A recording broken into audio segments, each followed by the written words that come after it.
यहाँ हम कारा के structure and development of nucule के बारे में बात करेंगे। Nucule is female reproductive part of Chara. Structure and development of nucule. Chara का न्यूक्यूल एक ओवल शेप स्ट्रक्चर है और इसका निर्माण 4 कोशिकीय फिलामेंट से होता है। न्यूक्यूल इनिशियल से आगे जाकर के न्यूक्यूल का पूरा फॉर्मेशन होना होता है। जो मोनोशियस स्पीशीज होती है, उभयलिंगाश्री जातियां होती हैं, उन जातियों में ग्लोब्यूल और न्यूक्यूल एक साथ लगे रहते हैं, तो यहाँ पर न्यूक्यूल ग्लोब्यूल के ऊपर की तरफ डेवलप होते हैं। और डायोशियस या एक लिंगाश्री जातियों में नोड पर छोटे छोटे व्रंत बनते हैं और वहीं पर न्यूक्यूल का फॉर्मेशन होता है। उगोनिया या अंडधानी एक ओवल शेप स्ट्रक्चर है जिसमें कि अंड पाया जाता है। इसका जो प्रोटोप्लाज्म है वो काफ़ी डेंस होता है और बेजल पार्ट पर एक न्यूक्लियस प्रेजेंट होता है। कुछ मात्रा में स्टार्च और oil globules as a storage food material की फॉर्म में पड़ी रहती है। और इसका जो एपिकल पार्ट है वो हाईलाइन बना रहता है। यहाँ का जो जीवद्रव्य होता है एपिकल पार्ट का वो ट्रांसपेरेंट रहता है, जिसे हम रिसेप्टिव स्पोर भी कहते हैं। अंडधानी के चारों तरफ 5 ट्यूब सेल्स होती हैं जो कि स्पाइरली उसको चारों तरफ से कवर्ड करके रखती है। और इन ट्यूब सेल्स के ऊपर के जो टर्मिनल एंड पर 5 कोरोनियल सेल्स या 5 कोरोना सेल्स स्थित होती है, जिसे हम इसका मुकुट कहते हैं। अंडधानी पर कवर का पाया जाना कारा का एक एडवांस कैरेक्टर है। न्यूक्यूल इनिशियल में 2 ट्रांसफर डिवीजन होते हैं, जिससे कि 3 लेयर की कोशिकाएं बन जाती हैं, 3 कोशिकाएं बन जाती हैं। और इन तीनों कोशिकाओं में जो बेजल कोशिका होती है, जो आधारी व्रंत कोशिका कहलाती है, इसमें आगे जाकर के कोई डिवीजन नहीं होता है।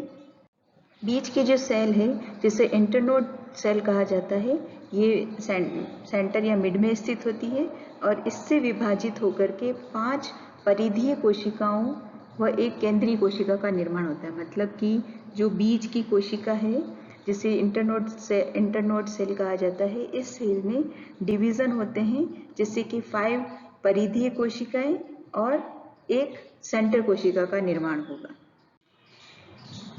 और सबसे ऊपर की जो कोशिका बची है जिसे हम उगोनियल सेल कहते हैं, टर्मिनल उगोनियल मदर सेल कहते हैं, इसी सेल से अंडधानी मात्र कोशिका का निर्माण होगा। इस सेल में अनुप्रस्थ विभाजन होता है जिससे कि 2 सेल बनती है। बेजल की तरफ जो सेल होगी वो स्टेराइल होगी और ऊपर की जो सेल होगी उसे हम उगोनियम सेल कहेंगे। और यही उगोनियम सेल आगे जाकर के अंडधानी का निर्माण करती है। जो परिधीय कोशिकाएं हैं या जो ट्यूब सेल्स हैं जो कि मिडिल वाली सेल से बन रही हैं, इन कोशिकाओं में ऊपर की तरफ एक डिवीजन होता है जिससे 5 कोरोना लाइक स्ट्रक्चर बन जाता है जो कि न्यूक्लियल को ऊपर से कवर करके रखते हैं। और जो ट्यूब सेल है नीचे की, वो ट्यूब सेल ग्रोथ करती रहती है,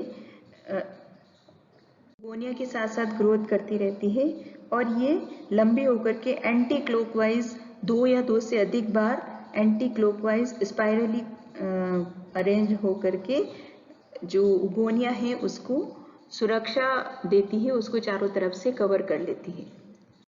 फर्टिलाइजेशन। जब न्यूक्लियल मैच्योर हो जाता है तो उगोनियम के ऊपर के जो सेल्स होती हैं वो फट जाती है, उगोनियम की सेल वॉल डीनेचर हो जाती है और यहाँ पर एक हाईलाइन म्यूसिलेजिनस सब्सटेंस इकट्ठा हो जाता है जो कि एंथीरोजोइड्स को अपनी तरफ आकर्षित करता है, अट्रैक्ट करता है।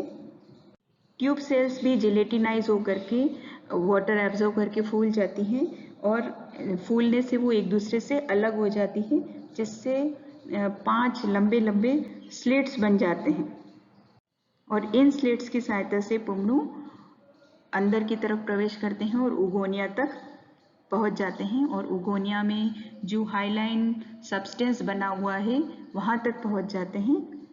और यहाँ पर पहुँचने के बाद में कैरियोगेमी होती है, मतलब पहले नर केंद्रक और अंड केंद्रकों का संयोजन होगा और एक डिप्लॉइड स्ट्रक्चर का निर्माण होता है जिसे हम जाइगोट कहते हैं या oospore कहते हैं। इस डिप्लॉइड स्ट्रक्चर के चारों तरफ मोटी थिक वॉल फॉर्मेशन हो जाता है और थिक वॉल फॉर्मेशन के बाद में ये जो जाइगोट है वो oospore कहलाता है, जिसे हिंदी में निषिक्तांड कहा जाता है। स्ट्रक्चर ऑफ oospore, निषिक्तांड की संरचना। oospore थिक वॉल युक्त संरचना होती है जो कि फर्टिलाइजेशन के बाद में एग में ही oospore का फॉर्मेशन हो जाता है। जो ट्यूब सेल्स हैं उन सेल्स का कलर येलो या ब्राउन हो जाता है और इनके अंदर सुबेरिन और सिलिका का डिपोजिशन हो जाता है, जिससे ये मोटी हो जाती है फूल करके। ओगोनियम की सेल वॉल और oospore की सेल वॉल दोनों ही वाटर एब्जॉर्बर की फूल करके थिक हो जाती है। oospore का जो न्यूक्लियस है वो न्यूक्लियस ऊपर की तरफ चला जाता है, मतलब एंटीरियर पार्ट पर आ जाता है oospore के, और oospore में बहुत ज़्यादा स्टार्च की ग्रेन्यूल्स पाए जाते हैं, ऑयल ग्रेन्यूल्स पाए जाते हैं जो कि oospore को फूड प्रोवाइड करवाते हैं। oospore की भित्ति सेल्यूलोज की बनी होती है और इस पर सिलिका, सुबेरिन और लाइम का डिपोजिशन होता है। सेल वॉल की जो भित्ति होती है उसमें चार परतें पाई जाती हैं। 2 बाह्य परतें होती हैं और 2 भीतरी परतें होती है। जो आउटर परत है वो रंगीन होती है और आउटर परत है वो रंगीन, उसमें कलर पाए जाते हैं, कोई पिगमेंट्स पाए जाते हैं, जबकि जो इनर परत है वो परत रंगहीन होती है, उसमें किसी प्रकार की कोई वर्णक नहीं पाए जाते हैं। अलग अलग स्पीशीज में oospore अलग अलग कलर के हो सकते हैं और oospore एक विश्रामावस्था की अवस्था है। जब प्लांट के लिए अनफेवरेबल कंडीशन होगी तो उस परिस्थिति में oospore बिल्कुल इनएक्टिव पड़ा रहता है और जब भी फेवरेबल कंडीशन आएगी oospore में जर्मिनेशन स्टार्ट हो जाता है। आगे बात करते हैं जर्मिनेशन ऑफ oospore या निषिक्तांड का अंकुरण कैसे होता है। निषिक्तांड या oospore एक सेल जो है उसमें अनुप्रस्थ डिवीजन होता है, एक ट्रांसफर डिवीजन होता है, जिससे कि सेल 2 पार्ट में डिवाइड हो जाती है।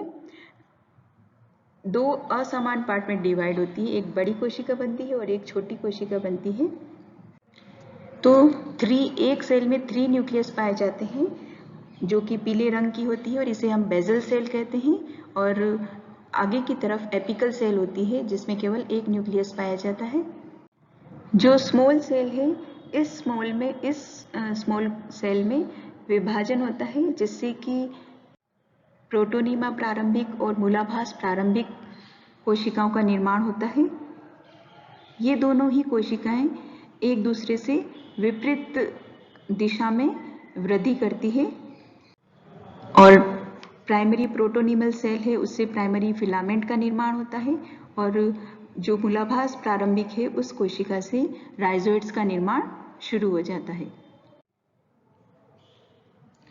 मूलाभास और मूलाभास है या जो राइजोइड्स हैं उसमें भी नोड और इंटरनोड पाए जाते हैं और इससे सेकेंडरी राइजोइड्स का फॉर्मेशन भी होता रहता है और आगे जाकर के इसी से राइजोइडल सिस्टम का, प्लांट के पूरे राइजोइडल सिस्टम का निर्माण होता है।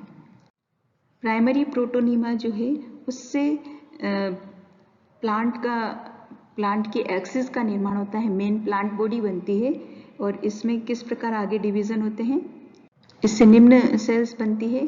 प्राइमरी तंतु कोशिका जो कि बेजल सेल होती है और मूल इंटरनोड सेल्स, नोड सेल्स और एक्सिस सेल या इंटरनोड सेल, और सबसे एपिकल पार्ट पर होता है 3 से 5 सेल युक्त एपिकल पार्ट।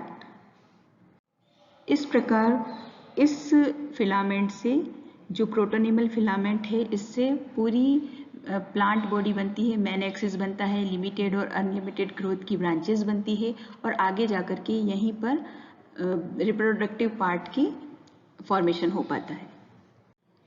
तो इस प्रकार यहाँ पर oospore की जर्मिनेशन से एक कारा के न्यू प्लांट का निर्माण हो पा रहा है।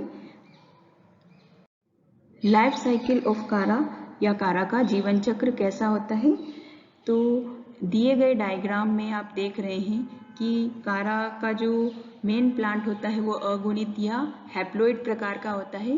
केवल कारा में डिप्लॉइड पोजीशन कब आती है, जब निषिक्तांड या oospore का निर्माण होता है, यानी कि जब एंथीरोजोइड्स और उगोनिया का फॉर्मेशन होता है और उन दोनों के बीच में जब फर्टिलाइजेशन होगा तो आफ्टर फर्टिलाइजेशन के प्रोसेस से यहाँ पर निषिक्तांड या oospore का निर्माण होगा, जो कि एक डिप्लॉइड स्ट्रक्चर होता है। इस oospore में फिर से अर्धसूत्री विभाजन होता है। अर्धसूत्री विभाजन से फिर से जो नया प्लांट बनता है वो प्लांट हैप्लॉइड कंडीशन में आ जाता है।